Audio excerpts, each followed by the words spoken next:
आप सभी को प्रणाम। प्रिय विद्यार्थी साथियों, यह वीडियो बीए, बीकॉम, बीएससी, बीएचएससी, बीबीए फर्स्ट ईयर के उन विद्यार्थियों के लिए बनाया गया है जिन्होंने व्यावसायिक पाठ्यक्रम के तौर पर लेखांकन एवं टैली पाठ्यक्रम का चयन किया है। इस वीडियो में हम इस पाठ्यक्रम के लिए उच्च शिक्षा विभाग द्वारा निर्धारित किए गए सिलेबस की बात करेंगे और यह सिलेबस मुख्य रूप से लिखित परीक्षा से संबंधित होगा। यह करियर एडवाइस चैनल है, आप इसे सब्सक्राइब कर दीजिए और बेल आइकॉन भी प्रेस कर दीजिए। यह चैनल आपके लिए महाविद्यालयीन विश्वविद्यालयीन परीक्षाओं के साथ साथ प्रतियोगी परीक्षाओं के लिए भी निरंतर मार्गदर्शन उपलब्ध कराता रहेगा। तो आइए आपके व्यावसायिक पाठ्यक्रम जिसका नाम लेखांकन एवं टैली पाठ्यक्रम है, इसके सिलेबस की बात करते हैं। इसका सिलेबस कुल मिलाकर 3 भागों में बटा हुआ है। सबसे पहले लिखित परीक्षा का सिलेबस है, उसके बाद प्रायोगिक परीक्षा का सिलेबस है और फिर उसके बाद फील्ड प्रोजेक्ट का भी सिलेबस इसमें शामिल है। जैसा कि पहले कहा गया, इस वीडियो में हम लिखित परीक्षा के सिलेबस की बात करेंगे। आप जानते ही हैं कि आपके व्यावसायिक पाठ्यक्रम में लिखित परीक्षा और प्रैक्टिकल दोनों होंगे। लिखित परीक्षा कुल 100 अंकों की होगी।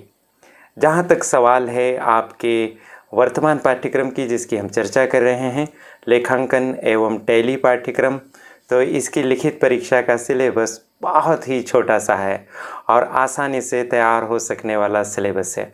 खासकर उन विद्यार्थियों के लिए तो चुटकियों बजाने में यह सिलेबस कंप्लीट हो जाएगा जिन्होंने कक्षा 11वीं और 12वीं में कॉमर्स पढ़ा है। उनके लिए यह सिलेबस कुछ भी नहीं है, बस एक बार देख लेने से ही वो इसको ठीक से कर पाएंगे। लेकिन जो विद्यार्थी बीएससी से हैं, बीएचएससी से हैं या नॉन कॉमर्स बैकग्राउंड से हैं, उनके लिए थोड़ी सी मेहनत करनी पड़ेगी। लेकिन मैं पुनः यकीन दिला देता हूँ कि जिनका कॉमर्स नहीं था वो भी थोड़े से प्रयास से इसके सिलेबस को भली भांति समझ सकेंगे। क्या है आखिर इसके सिलेबस में? पहली बात तो ये है कि मात्र 3 इकाइयों में इसका सिलेबस बटा हुआ है और उच्च शिक्षा विभाग ने कहा है कि यह छोटा सा सिलेबस मात्र 30 घंटे में ही आपके कॉलेजेस में पढ़ा दिया जाएगा। तो जिस कॉलेज में आप पढ़ते हैं और अगर आपने इस पाठ्यक्रम का चयन किया है तो अभी तक सिलेबस पूरा हो भी गया होगा। पहली इकाई सबसे बड़ी है जिसमें 18 घंटे पढ़ाने की बात कही गई। पहली इकाई में क्या क्या चीज़ें हैं? पहली इकाई की मुख्य थीम है वित्तीय लेखांकन, फाइनेंशियल अकाउंटिंग। इसके अंदर आपसे क्या क्या कहा गया है? दोहरा प्रविष्टि प्रणाली की अवधारणा, concept of double entry system. साथियों, कॉमर्स में लेखांकन करने का आधार डबल एंट्री सिस्टम है, तो यह इसमें आपको सिखाया जाएगा। जैसा कि इसके नाम से ही स्पष्ट है कि एक ही व्यवहार की प्रविष्टि इस प्रकार से की जाती है कि वह 2 खातों को प्रभावित करती है। इसके बाद दूसरा जो चैप्टर है लेखांकन के सुनहरे नियम। जब आप लेखांकन करते हैं तो उसके कुछ गोल्डन रूल्स हैं जो बहुत सरल है। पाने वाले व्यक्ति को डेबिट, देने वाले व्यक्ति को क्रेडिट, आने वाली वस्तु को डेबिट करेंगे, जाने वाली वस्तु को क्रेडिट करेंगे, हानि और खर्च को डेबिट करेंगे, लाभ और प्राप्ति को या आय को क्रेडिट करेंगे। बस इतना सा ही ये नियम है। इन नियमों को आपको तैयार करना है। और अंतिम चैप्टर है पहली इकाई का पंजी प्रविष्टि करना, यानी जनरल एंट्रीज करना। जब आप कॉमर्स में पढ़ते हैं तो अकाउंट के सबसे शुरुआती चैप्टर्स में आपको जनरल एंट्री करना ही सिखाया जाता है, जो कि लेखांकन के सुनहरे नियमों यानी गोल्डन रूल्स पर ही आधारित होती है। जनरल एंट्री में आपको कुछ व्यवहार दे दिए जाते हैं और आपसे कहा जाता है कि इसकी जनरल एंट्री कीजिए। जैसे मान लीजिए उदाहरण के तौर पर 10,000 रुपये की वस्तुएँ बेची, तो इसकी जनरल एंट्री किस प्रकार से होगी?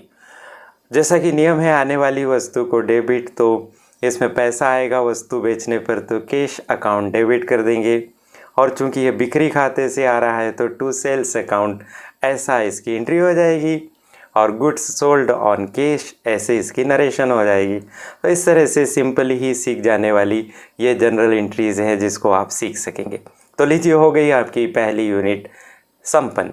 दूसरी इकाई में पहुंचते हैं तो उसमें बस 2 ही चैप्टर हैं। सबसे पहला चैप्टर है खतौनी करके खाते बनाना, जिसको आप इंग्लिश में लेजर बनाना या पोस्टिंग करना भी कह सकते हैं। यदि आपको जनरल एंट्री करते आ गई, पंजी प्रविष्टि करते आ गई, तो खतौनी करना आप बहुत ही आसानी से सीख जाएंगे। खतौनी करने में क्या होता है कि एक ही जगह एक ही तरह की समस्त बातें सारांश के रूप में इकट्ठी हो जाती है। जैसे बिक्री का मामला है कि आपने साल भर में 50 बार वस्तुएं बेची, तो जब आप उसकी खतौनी करेंगे, लेजर बनाएंगे, पोस्टिंग करेंगे, तो साल भर की बिक्री क्रमशः एक ही जगह आ जाएगी कि किस किस दिनांक को कितनी कितनी बिक्री की। तो टोटल आपको पता चल जाएगा इस लेजर पोस्टिंग या खतौनी से कि आपके यहाँ बिक्री कितनी हुई, खरीदी कितनी हुई, फर्नीचर कितने का लाए, आदि आदि। बहुत सरल है। अगला चैप्टर है दूसरी इकाई का तलपट बनाना, यानी ट्रायल बैलेंस बनाना। यह वास्तव में काफ़ी ही सरल है। अगर आपको खतौनी करते आ गई तो खतौनी में जो अंतिम शेष होता है उसी को हम लिखते जाते हैं और ट्रायल बैलेंस या तलपट हमारा तैयार हो जाता है। इसकी खासियत ये रहती है विद्यार्थी साथियों की ट्रायल बैलेंस के जो 2 साइड होते हैं उन दोनों साइड का टोटल समान आता है, जिससे पता चल जाता है कि हमारा ट्रायल बैलेंस सही बना है। अगर टोटल में गड़बड़ है तो हम पता कर लेते हैं कि किस कारण से हमारा टोटल नहीं मिल पा रहा है। ट्रायल बैलेंस बन गया। अब इसके बाद तीसरी इकाई में पहुंचते हैं। तीसरी इकाई में आपसे व्यापार एवं लाभ हानि लेखे बनवाने की बात कही गई है और कहा गया है कि आपको व्यापार एवं लाभ हानि खाते का संक्षिप्त परिचय होना चाहिए। ये कैसे बनता है? ये ट्रायल बैलेंस से बनता है। व्यापार खाता है यानी ट्रेडिंग अकाउंट, जिसमें एक तरफ हम कुछ खर्चे लिखते हैं, दूसरी तरफ कुछ प्राप्तियां लिखते हैं। जैसे मान लीजिए आपने वस्तुएं बेची तो आपको उससे पैसा मिलेगा, तो वो सब इसमें लिखते जाते हैं। कुछ स्पेसिफिक आइटम्स होती है जो ट्रेडिंग अकाउंट में ही जाती है। जब आप ट्रेडिंग अकाउंट पूरा बना लेते हैं तो आपको ग्रास प्रॉफिट पता चल जाता है कि आपको कितना ग्रास प्रॉफिट इससे मिला है। फिर इसके बाद आप बनाते हैं प्रॉफिट एंड लॉस अकाउंट। इसमें भी एक तरफ आप खर्चे आधी लिखते हैं, हानियाँ लिखते हैं, और एक तरफ आप प्राप्तियाँ, आय आधी लिखते हैं। और इसके बाद जो बैलेंस बचता है उससे या तो आपको नेट प्रॉफिट पता चलता है या नेट लॉस आपको पता चलता है।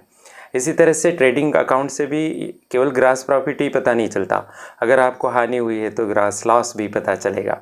बस इस तरह से आप बना लेंगे और यहाँ पर आपका सिलेबस कंप्लीट हो जाएगा।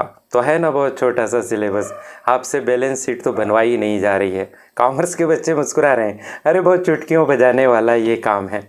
तो आप इसको परंतु एक बार देख लीजिए, क्योंकि लिखित परीक्षा होगी। अब लिखित परीक्षा कैसी होगी? हो सकता है कि ये डिस्क्रिप्टिव टाइप की हो और आपसे छोटे छोटे से सवाल पूछ लिए जाएँ, छोटे छोटे से आपसे थ्योरी पूछ ली जाए और आप मुस्कुराते हुए इस लिखित परीक्षा के उत्तर लिख लें और बढ़िया से 100 में से 90 से अधिक नंबर ले आएँ।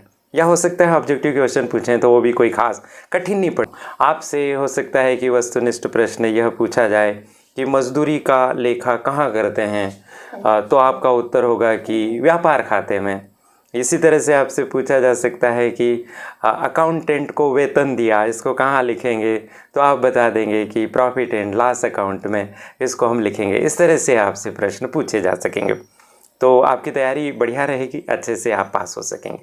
लेकिन जो कॉमर्स के विद्यार्थी नहीं हैं उनसे अनुरोध है कि वो बहुत अच्छे से इन चीज़ों को समझे, विशेषकर दोहरा लेखा प्रविष्टि को समझे, डबल एंट्री सिस्टम को समझ लें और जो लेखांकन के सुनहरे नियम हैं उनको समझ लें और रोज़ वो जनरल एंट्री करने की प्रैक्टिस करें। बहुत बढ़िया किताबें आती हैं, कक्षा 11वीं की ही आप किताब ले लीजिए, बड़जात्या जी की किताब है, राठी साहब की किताब है। ये किताब अकाउंटेंसी की आती है, आप इनको प्राप्त कर लीजिए और उसके आधार पर जनरल एंट्री करिए। आप 100 के आसपास जनरल एंट्री करना सीख लीजिए और उसके बाद फिर उन एंट्रीज़ की पोस्टिंग कीजिए, यानी खतौनी बनाइए और फिर उसके आधार पर आप जो है तलपट तैयार करिए और जो तलपट तैयार किया है उसके आधार पर आप trading account, profit and loss account बनाइए। आपके लिए भी ज़्यादा कठिन नहीं है। यूट्यूब पर ऐसे बहुत सारे वीडियो उपलब्ध हैं जो आपको ये सारी कंसेप्ट्स बहुत आसानी से घर बैठे 1-2 दिन में ही क्लियर कर देंगे। उसको समझ लीजिए और उसके बाद आप उसकी प्रैक्टिस कीजिए। यदि आप करियर एडवाइस चैनल से कुछ हेल्प चाहते हैं तो कमेंट बॉक्स में लगाइए, हो सकता है कि हम आपकी मदद इस सिलेबस को समझाने में भी करें। और साथियों, यह चैनल इसी तरह से आपकी मदद करेगा। मुझे अपने अनुभव को साझा करने का अवसर मिला, इसके लिए करियर एडवाइस चैनल की संचालिका प्रीति गुलवानिया जी के प्रति बहुत बहुत आभार। उनकी मेहनती परिश्रमी टीम को भी बहुत बहुत साधुवाद। आपको शुभकामनाएं। हाँ, जाते जाते चैनल को सब्सक्राइब कर दीजिए और बेल आइकन भी प्रेस कर दीजिए। नमस्कार, प्रणाम, बेस्ट ऑफ लक।